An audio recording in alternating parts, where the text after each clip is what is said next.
演唱病重的人是否可以唱不清楚字？究竟我哋演繹人物病重嘅時候，係需唔需要吐清楚啲字呢？定係話冇氣咁樣唱下？我襟獨照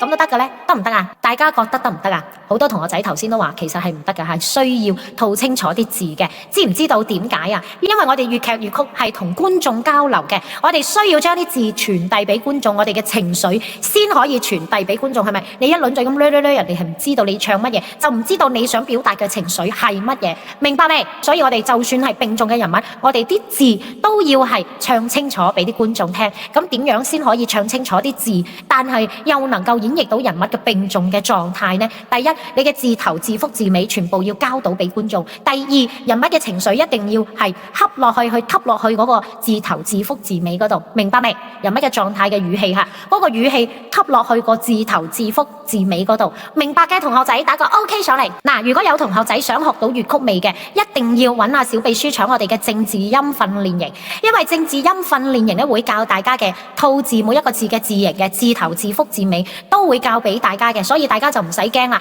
就算你係唱簡譜定係公尺譜，你都會唱到粵曲味，因為你識問字攞音啊嘛。同樣嘅道理，如果你唔識問字攞音嘅話，無論你係唱簡譜定係公車譜，你都會冇粵曲味。點解？嗱，就最明顯呢個第一句啦。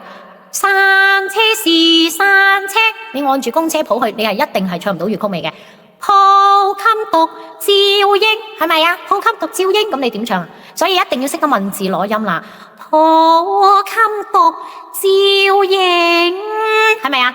應，咁咪有粵曲味咯，明白未？嗱，想學嘅一定要揸緊時間啦，揾阿小秘書搶啦。免費嘅試課你哋搶咗未？你哋關注轉發記得點。